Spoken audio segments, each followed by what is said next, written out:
The Elves and the Shoemaker by the Brothers Grimm.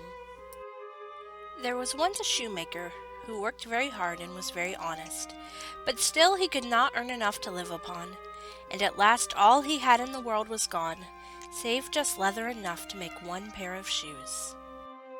He cut his leather out, all ready to make up the next day, meaning to rise early in the morning to his work. His conscience was clear and his heart light amidst all his troubles. So he went peaceably to bed, left all his cares to heaven, and soon fell asleep. In the morning, after he had said his prayers, he sat himself down to his work, when, to his great wonder, there stood the shoes already made upon the table. The good man knew not what to say or think at such an odd thing happening. He looked at the workmanship. There was not one false stitch in the whole job. All was so neat and true that it was quite a masterpiece.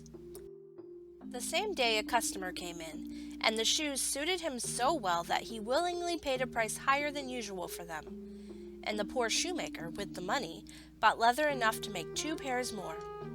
In the evening he cut out the work and went to bed early, that he might get up and begin betimes next day. But he was saved all the trouble, for when he got up in the morning the work was done, ready to his hand. Soon in came buyers who paid him handsomely for his goods, so that he bought leather enough for 4 pair more. He cut out the work again overnight and found it done in the morning as before, and so it went on for some time. What was got ready in the evening was always done by daybreak, and the good man soon became thriving and well off again. One evening, about Christmas time, as he and his wife were sitting over the fire chatting together, he said to her, "I should like to sit up and watch tonight, that we may see who it is that comes and does my work for me." The wife liked the thought, so they left a light burning and hid themselves in a corner of the room, behind a curtain that was hung up there, and watched what would happen. As soon as it was midnight, there came in 2 little dwarfs, and they sat themselves upon the shoemaker's bench, took up all the work that was cut out, and began to ply with their little fingers, stitching and wrapping and tapping away at such a rate, that the shoemaker was all wonder and could not take his eyes off them. And on they went till the job was quite done, and the shoes stood ready for use upon the table. This was long before daybreak, and then they bustled away as quick as lightning. The next day the wife said to the shoemaker, "These little wights have made us rich, and we ought to be thankful to them, and do them a good turn if we can. I am quite sorry to see them run about as they do, and indeed it is not very decent, for they have nothing upon their backs to keep off the cold.